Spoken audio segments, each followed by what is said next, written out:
Gostaria de convidar você a abrir a sua palavra em Gênesis, o capítulo 2. Nós vamos dar continuidade àquilo que o Senhor tem nos trazido com relação ao poder da alma e a compreender, e essa canção tem a ver com aquilo que nós vamos falar e vamos entender de uma forma mais, acredito eu, mais clara nesta manhã, amém? Então Gênesis, no capítulo 2, diz assim,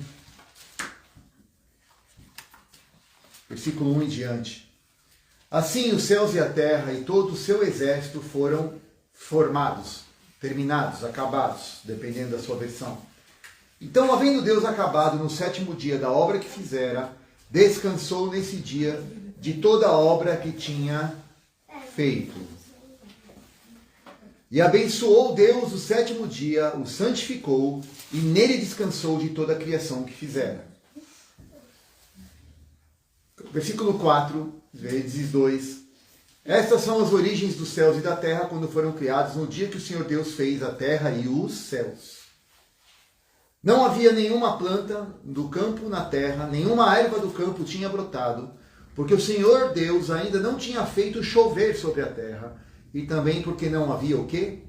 Um homem para lavrar o solo. Um vapor, porém, subia da terra e regava toda a superfície do solo. Ok? Olha o versículo 10. Saía um rio do Éden para regar o jardim. Vamos voltar agora ainda para o versículo 7.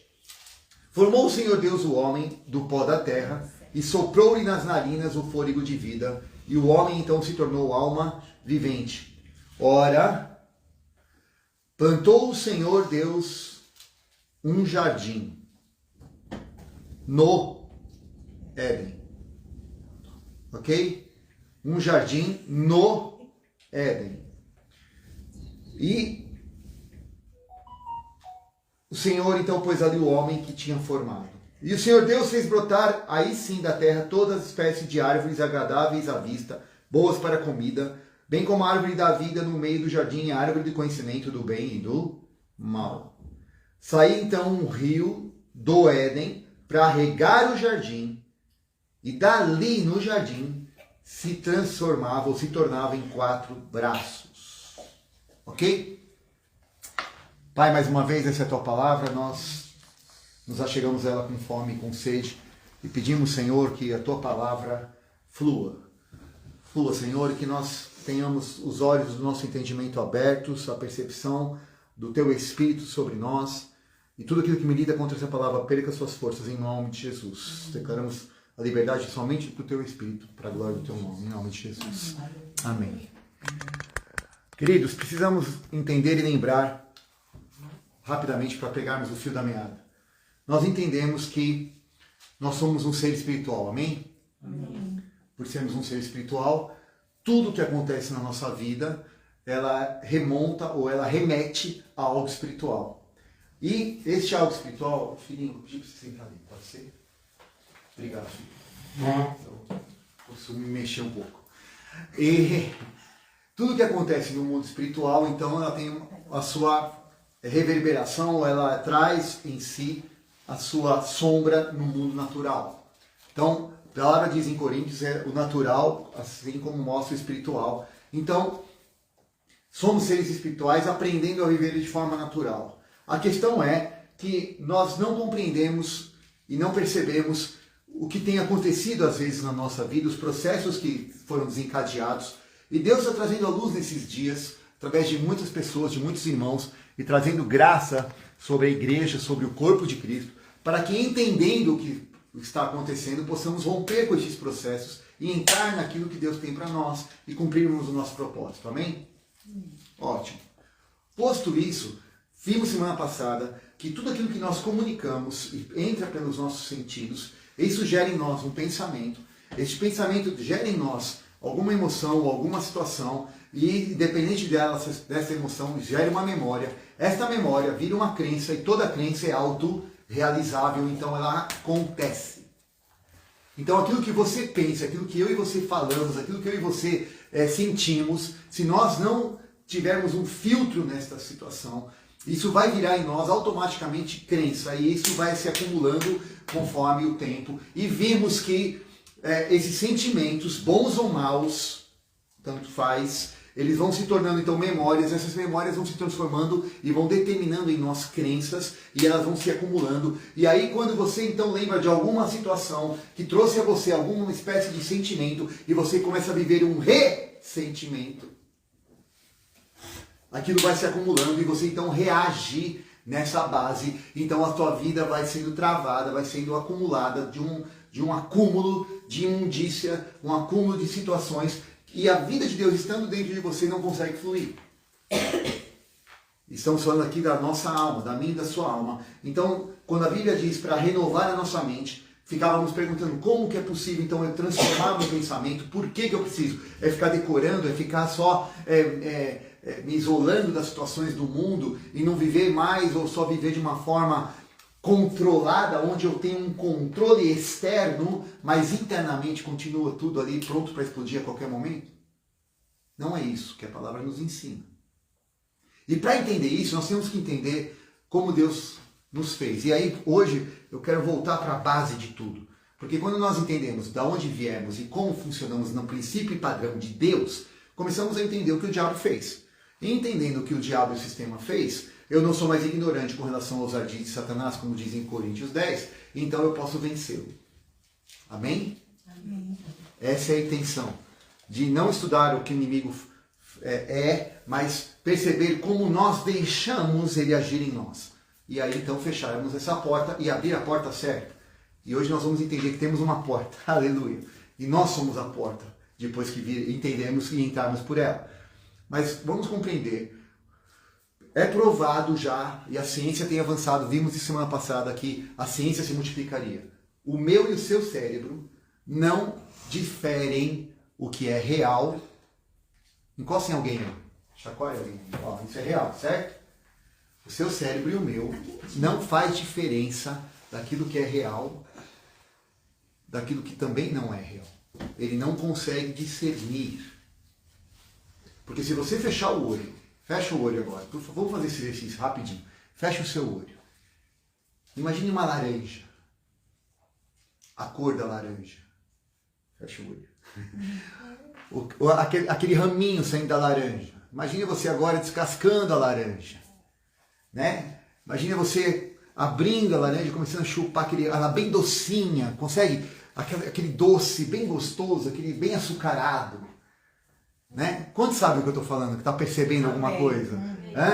Dá uma ativada aí nas papilas? Não dá? Sim ou não?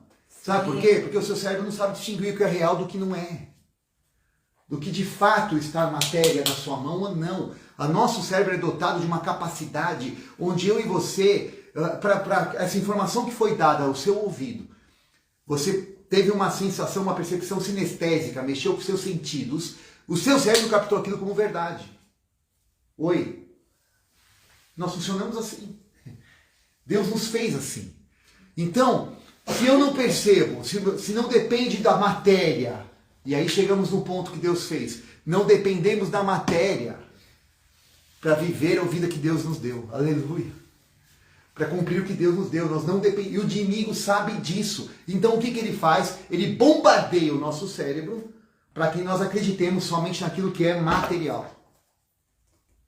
E assim botemos em dúvida e em xeque aquilo que não é material, aquilo que de fato é espiritual. Então, aquilo que eu penso, aquilo que eu sinto, ele é autorrealizável. Se ele estiver principalmente nas mãos do Senhor, ele é autorrealizável. Por quê? Olha o que Deus fez. Se o meu cérebro não distingue, não havia nada ali na criação que o homem tivesse alguma dúvida da glória de Deus. Nada foi criado, aqui a Bíblia não tem um compromisso cronológico, ok? Então nós vemos em Gênesis 1 a criação dos céus e da terra, Deus fazendo todas as coisas, mas aqui nós estamos vendo que quando terminou a criação, Deus descansa. E o Pai é o Rei, amém? Amém, queridos? O Pai é o Rei, ok? E como todo rei na história, você já deve ter visto isso, o que acontece nos palácios? O que a história nos mostra? Seja em filme, seja de você que já viajou, já pôde estar em alguns palácios na Inglaterra, existem lá, a Betinha também tem os dela. O que todo rei faz no seu palácio? Você sabe? O que é incomum? Nada. Né? O rei não faz nada, né? Mas o que ele manda fazer, então? O que eles têm numa área verde ali? Um jardim. Todos os reis têm um jardim. Essa busca por algo, né? De plantar as árvores, de plantar o verde, de estar ali em contato. Todos os grandes reis têm ali o seu jardim. Detalhe, quem vai para esse jardim? Só o rei? Não. Não é só o rei que vai, só os íntimos dele. Só as pessoas com quem ele tem comunhão. Só as pessoas com quem ele tem relacionamento. Não é qualquer um que entra num palácio e chega até o ponto de ir para o jardim. Às vezes a própria presença da sala do trono não é tão reservada quanto é o jardim. Oi, presta atenção no que Deus está mostrando para nós. Nem a sala do trono é tão reservada quanto o jardim. Porque no jardim, aqui nós estamos vendo, capítulo 2, que depois que Deus acaba no sétimo dia a obra, descansa. Abençoa o sétimo dia e ele descansa de toda a criação que ele fez. Ele e toda a criação para, os anjos param, todo mundo para, todo o universo para e descansa. E aí, a Bíblia diz que existe um lugar chamado Éden. E tem um rio saindo desse Éden. Ok? Versículo 10. Saiu um rio do Éden para regar. O que esse rio vai regar? Nós vimos antes, no versículo, aliás, 8. Plantou Deus, o Senhor Deus, no Éden, ao oriente, um jardim. Então preste atenção. Éden e jardim são dois lugares. Não são sinônimos. O jardim fica onde? Onde fica o jardim? No Éden. E havia um rio que saía do Éden para regar o jardim. E quando entrava no jardim, se transformava em 4 braços.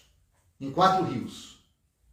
Ok? Então, quando Deus acaba de fazer a sua obra, e aqui a Bíblia diz, nós vemos um pouco antes que não havia nenhuma plantação e não tinha homem para lavrar, Deus então forma o homem, e a Bíblia diz aqui que forma o homem do pó da terra.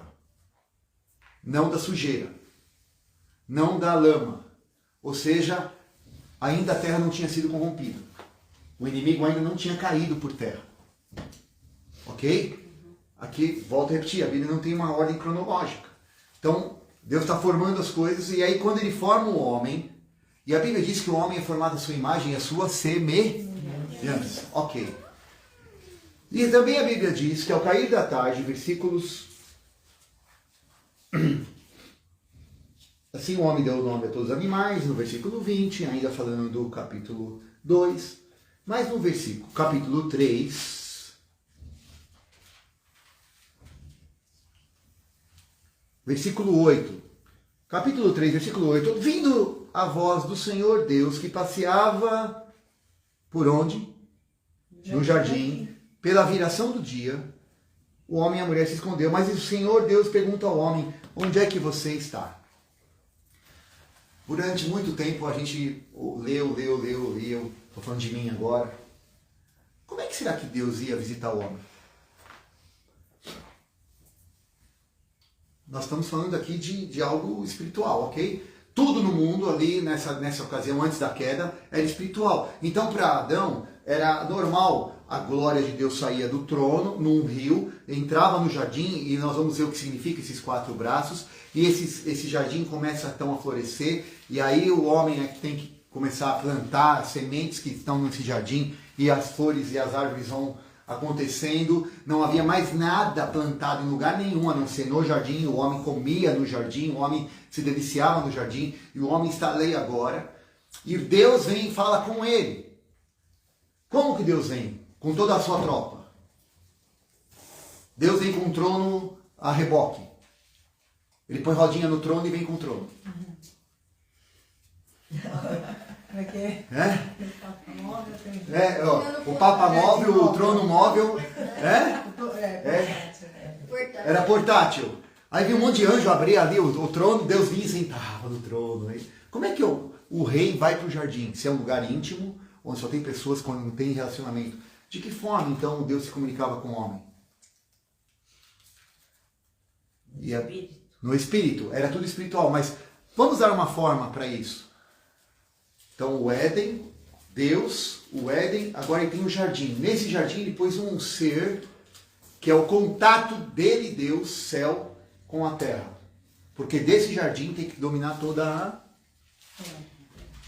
Então, o jardim é o ponto de contato entre céus e terra. Faz sentido para você? O jardim onde Deus coloca ali o homem, você domina sobre tudo, você controla todas as coisas e cresce, multiplica, domina. É o ponto de contato entre céus e terra. E Deus, quando vai lá, só está ele e o homem, toda a criação para, porque agora é o momento de descanso. E quando o homem olha para Deus, ele vê quem? Uma imagem. Qual é a imagem que será que o homem vê? Seria a imagem e semelhança. Muito provavelmente. Um ser muito semelhante com a forma que ele tinha. Quando o anjo aparece para o grande Gideão, ele fala, é o capitão dos exércitos do Senhor. Quando outras passagens você vai ver, era o capitão dos exércitos do Senhor. Era um homem. Era forma corpórea, dando a entender o formato de um homem. Oi, eu e você já temos a forma, inclusive a forma de como Deus é. Quanto mais a essência. Porque Adão não levava aquele susto. Ele reconhecia que era o Senhor, ele reconhecia que era Deus, mas eles eram íntimos, eram amigos. Então, Adão não ia se... Como ele não achava um outro ser que lhe era idôneo para ter contato, e Deus faz a mulher, obviamente o homem, quando se encontrava com Deus, encontrava uma reverberação da própria forma que havia nele. Não era alguma coisa extraordinária, porque ele já vivia no extraordinário, ele já estava no Espírito. Havia uma identificação. Esse é o ponto. Eu te conheço. Não chegou no ponto de Adão ouvir de Deus, ei, quem é você? Nunca te vi. Mas eu fiz, eu aconteço, eu domino os animais, eu dou ordem para os bichos, não te conheço. Porque onde que é o lugar que eu vou te conhecer? No jardim. É no jardim que eu te conheço. É no jardim que eu tenho um relacionamento com você. E aí, começamos a perceber o que Deus está falando, que Jesus veio nos trazer e restaurar. Quando o homem peca, tudo aquilo que era extraordinário e estava do lado externo, mas para o homem não fazia diferença porque ele vivia no mundo do Espírito, agora quando há uma queda, tudo começa a ser entulhado. Mas antes de vermos isso, olha só, quando fala dos rios. Ok? Vamos ver. Manifestava então, havia um rio, e aí então esse rio saía do Éden, versículo 10 de capítulo 2. Olha só. Saiu um rio do Éden para regar o jardim, e dali se dividia e se formava em 4 braços. O nome do primeiro é Pison. Pison, este é o que rodeia toda a terra, de Havilá, onde há ouro. O ouro dessa terra é bom. E ali há o bidélio e a pedra de ônix. Ok? Perdão. O que significa o nome Pison? Pison significa que é o rio que chama-se que aponta para a dispersão, de rodear. É o rio que fala de circundar. Ok? Achei. Então fala de disperso, o rio que rodeia a terra. O nome Ávila significa avilar, significa girar, rodear. É o lugar onde há ouro. E o ouro é muito bom porque é um ouro que significa puro. Esse ouro é tão puro, preste atenção nisso, ele é tão puro que conforme a medida de ouro que há para a medida de água, ele chega a ter uma cor avermelhada. parece um rio de sangue.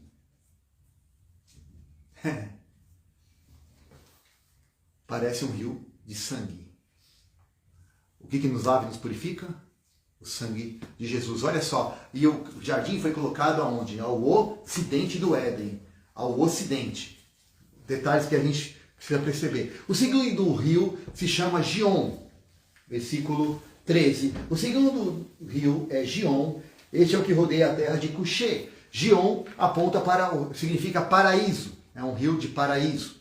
O terceiro rio chama-se, versículo 14, Tigre. Este é o que corre pelo oriente da Assíria. E o 4 é o Eufrates. O Tigre, o terceiro rio, no original se chama Edequel, que significa relâmpago. Ok? Relâmpago. O nome relâmpago, a palavra no original relâmpago, precisamos entender os significados, né, das palavras para que nós possamos compreender o que Deus está nos trazendo. Aqui, relâmpago significa voz em fogo, poder manifesto da voz, da palavra falada. Ok? Então, trovão no original significa voz em fogo e relâmpago é o poder manifesto da palavra falada. Então é um poder da palavra que é falada e é revelada no relâmpago. Esse é o nome e o significado do rio Tigre. Corre pelo oriente. Jesus disse que assim como o relâmpago sai do oriente e se mostra no ocidente, assim se verá o Filho do Homem. O oriente aponta para a entrada de Deus no jardim. Alô? O oriente aponta para a entrada de Deus no jardim. Nós estamos vivendo hoje algumas coisas bem interessantes com relação ao Oriente e Ocidente, né? Mas vamos abafar o assunto.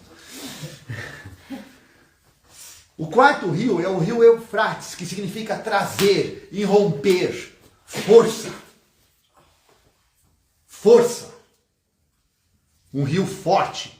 Então temos um rio que vem dispersando, vem contornando, um rio que jorra como um sangue vermelho, que vai trazendo revelação, outro que jorra como relâmpago, o poder da palavra falada, um outro rio que vem com força.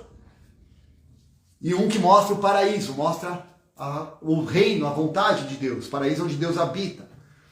E a Bíblia diz que, coincidentemente, que aqueles que creem no Senhor fluirão o que do seu interior? Rios de águas vivas. Sabe quais são os rios? Acabamos de descobrir.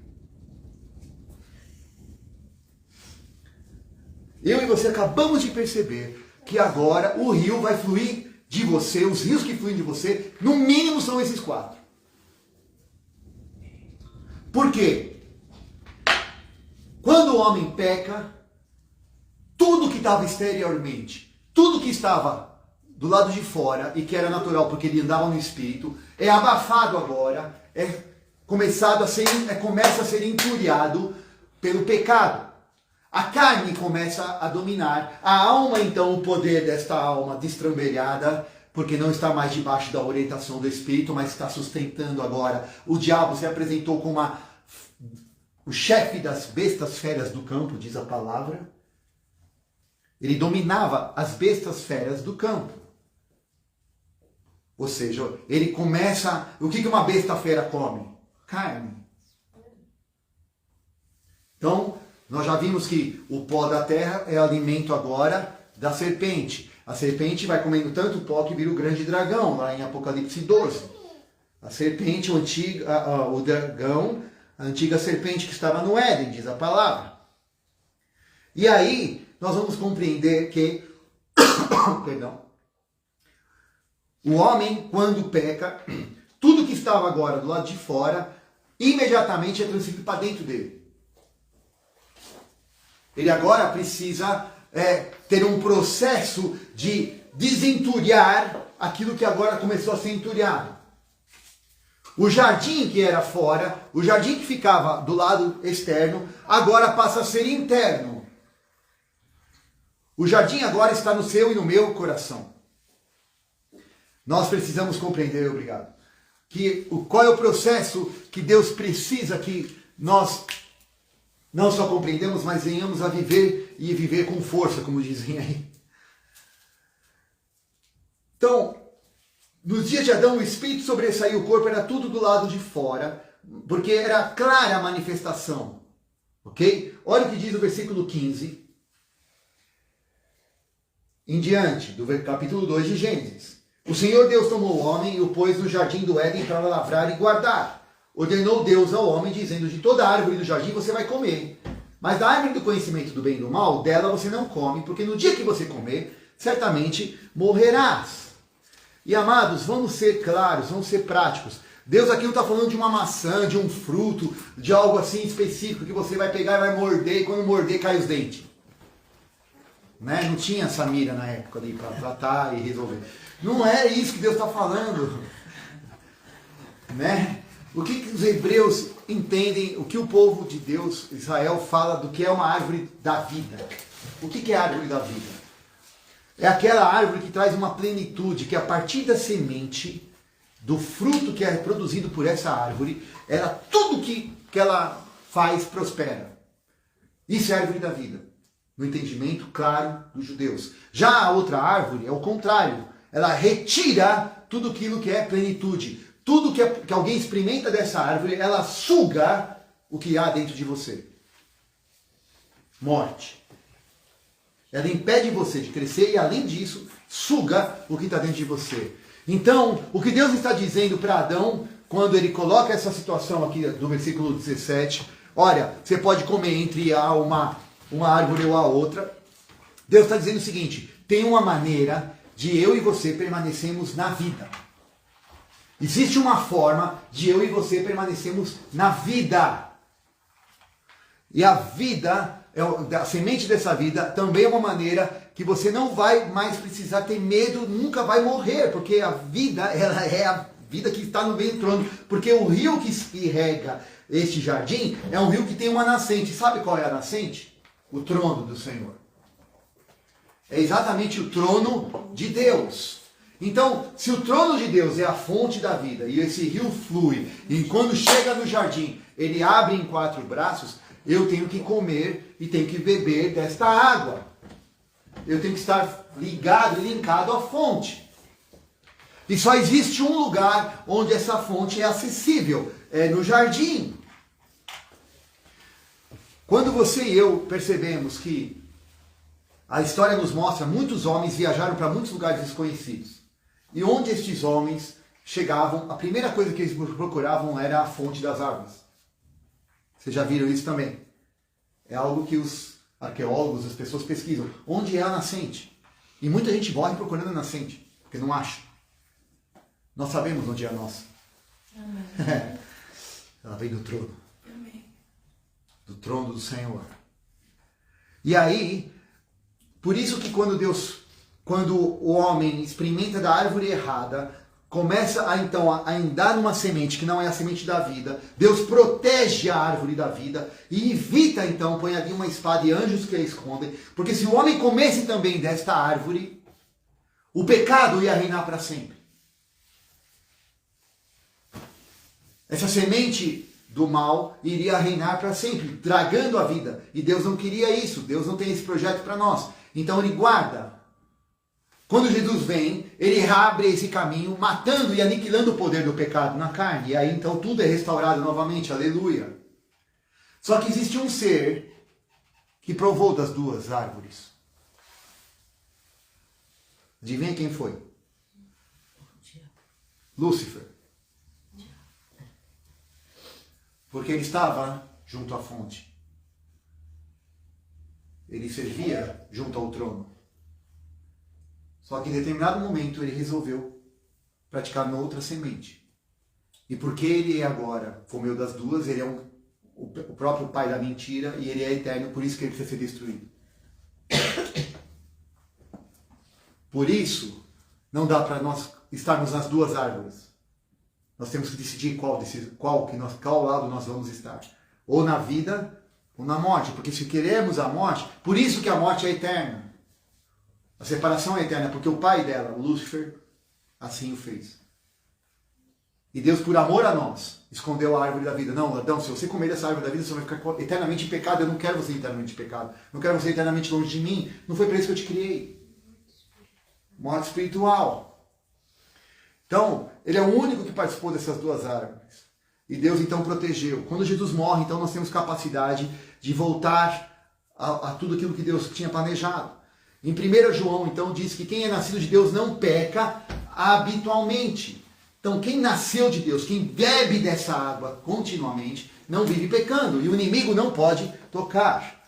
Então, a semente do diabo, a semente da mentira, a semente desta árvore não pode nos enrolar, não pode nos engodar, não vai roubar a glória que Deus temos, que Deus quer dar a nós. Então, precisamos entender que Deus, quando vai falar conosco, alô, isso traz a mim e a você, eu não sei, eu estou falando muito por mim, mas traz uma clareza de que quando eu vou me chegar a Deus, eu não estou falando com um ser que vai usar trovão, que vai usar relâmpago, que vai fazer um monte de coisa, e eu sou aquela pulga,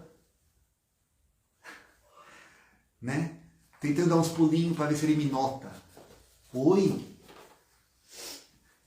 Se eu entro no meu jardim, eu vou me encontrar com o rei. Aleluia.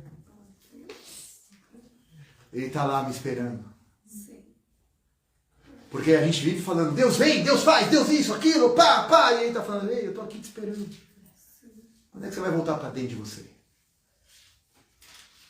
Quando é que você vai só voltar para o jardim? E aí, nós falamos dos rios que correm, um deles é ouro. Ouro. Hoje, como é que eu e você achamos ouro? De forma natural. Tá fácil achar ouro hoje? Não. Né? Vai ver lá a serra, que agora já virou pelada. De tanto que precisa então descer, tirar o entulho, desentulhar os poços. Assim como é natural, assim também é no espiritual. Eu preciso desentulhar de tanta coisa que está aqui dentro da minha alma para voltar para o rio, para achar o ouro que está dentro de mim, para achar a força e a intrepidez que vem do rio, que brota do trono de Deus, para achar a vida e o poder da palavra falada, que é como um relâmpago que brilha, explode e manda toda a escuridão ao meu redor, fora de mim, fora do meu convívio, transforma toda a terra que está ao meu redor, toda a atmosfera que está ao meu redor, porque é isso que acontecia no jardim. Alô? O jardim que está dentro de mim e de você. E que foi entulhado pelos processos equivocados. E o diabo, sabendo disso, hoje, eu e você somos os próprios protagonistas do entulho. Que tristeza. Porque não discernimos o que acontece. Não percebemos este processo. E toda a nossa vida pode e deve ser transformada. E aí precisamos compreender que nós temos que entrar e mergulhar nesse rio. Ezequiel fala sobre esse rio. É rio que vai nos artérios, depois vai para os joelhos, depois dá para os lombos, e tem águas mais profundas. Só que existe uma informação na minha mente e na sua mente, no seu DNA e no meu DNA, que a gente não consegue respirar debaixo d'água. Você consegue? Não consigo. Mas vamos analisar. Quando nós estávamos no útero das nossas mamães, o que nós respirávamos? Por onde? De um líquido amniótico. Se você for ver alguns partos naturais, pessoas fazem hoje, tem aquela técnica, né? Com as parteiras e doulas, né? Com as doulas e parteiras, e às vezes fazem algumas banheiras, obviamente com água, né? A criança nasce na água. Nadando. E se você não tirá-la, ela vai ficar lá. Obviamente você vai ter que tirar, mas não existe o perigo de sufocamento. Porque o cérebro dela ainda não entendeu, e o ar ainda não entrou nos pulmões para que fossem assim abertos, e aí ela então começa a respirar o ar de forma não debaixo d'água. E aqui me perdoe algum médico, tá? Eu não sou médico, mas estou falando de forma bem grosseira aqui o que está acontecendo. Agora, se eu então sou um ser espiritual, amém? Amém. Amém. E essa água que nós estamos falando também é espiritual? Quando eu entro dentro dela, qual é o perigo de eu morrer? Zero. E se nós dois somos espírito e estamos falando da mesma coisa e fluindo na mesma fonte, que é o Senhor, então eu me torno um com ela. E essa água, esse rio, a grande vantagem, não existe força de correnteza, eu não sou arrastado. Mas eu sou levado à medida que o meu livre-arbítrio me permite. Sou eu que decido para onde vou. E nesse rio, no espírito, desejar é fazer. Crer é autorrealizável. Alô? Nesse rio, quando eu penso, quando eu falo, acontece. Nesse rio, nesse entendimento novo de mente, onde a minha mente agora não está entulhando nenhum dos 4 veios do espírito que está fluindo. Rios de água viva fluirão. E para fluir o rio, eu tenho que estar ligado à nascente. Eu tenho que estar conectado. O rio do Éden tem que estar vindo e me encharcando. Eu tenho que estar no jardim. Não adianta eu estar fora do jardim e querer fluir. O canal para o rio fluir é o jardim. É dele que saem 4 braços. E a nascente vem para o jardim. A porta é o jardim. É o ponto de conexão entre espírito e terra. Entre céu e carne. Se eu não volto para o meu jardim, não adianta eu ficar do lado de fora e ficar berrando e gritando. Deus derrama. Deus faz. Vamos. E não adianta. Fumacinha para frente, fumacinha para trás. Vou fazer bastante coisa. Vou orar até bater palmas, orei. Não resolve, porque eu não estou no jardim. Eu tenho que voltar para o meu espírito e parar de jogar a culpa e a responsabilidade disso para os outros. Porque, mesmo quando eu estou errado, continua vindo o Rei dos Reis, o Senhor dos Senhores, o Pai, o grande Pai, Abba Pai, Paizinho querido. Ele deixa tudo e de forma simples vem. Adão, onde é que você está, Adão?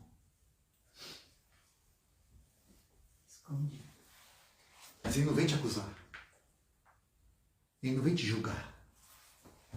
Ele não vem te massacrar. Ele não vem com todo o trono, com toda a glória, com os capatazes. Pega ele, pega ele. Ou queima ele. Não, eu que queimo. Não queima. Agora não. Ei, entendimento errado. Errado. Nós entulhamos o rio que só quer fluir. O rio que só quer fluir. E aí então, quando eu estou nesse rio, quando eu estou dentro dessa atmosfera espiritual, alguém precisa de cura. Eu me conecto com o jardim. Senhor, a tua palavra diz que aqueles que creem no Senhor, e na beira desse rio haverão, em Ezequiel fala, árvores plantadas, cujas folhas serão para a cura das nações.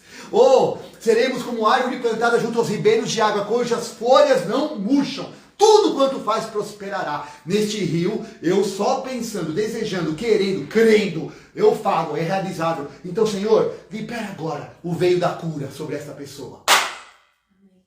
Aleluia. Não sou eu, é o rio. Aleluia. Libera agora, Senhor, o veio da prosperidade. Libera agora, Senhor, o ouro, a pessoa está precisando de suprimento. Libera o ouro, Senhor, da tua presença. Porque a riqueza verdadeira é te conhecer. E quando o Senhor se manifesta, nenhuma das nossas necessidades nos dominam. Porque tudo Ele nos proveu, o pão nosso de cada dia. Não andeis ansiosos por coisa alguma, porque eu cuido de vocês. Tá dando para entender, querido? Eu tenho só uma dúvida. Diga, querida. Então, você não falou, mas é deixar só o espírito agir com a carne. Fazer com que a alma siga junto, mas que o Espírito de Deus mova todas as coisas, que é esse rio dentro da nossa vida. Exato. E dentro que esse espírito possa conduzir e que a alma não venha fazer o que a carne quer, mas que seja dominada pelo espírito. Exato. Quando eu começo a transformar, por que a minha alma milita contra o espírito, diz a palavra. E quando a palavra diz, ela fala da carne. Mas qual é o poder da carne? É o que a alma dá. Certo? Uhum. Então quando eu dou vazão aos meus desejos, eu estou fazendo aonde? Obras na carne. A palavra diz, para a gente mortificar as obras da carne para fazer as obras no Espírito. Então, o grande cerne aqui é o quê? A minha alma. Porque o Espírito nós já somos. Deus já nos fez a sua imagem e semelhança. A carne foi contaminada pelo pecado. O pó da terra vai voltar a ser pó. Não era esse o projeto inicial.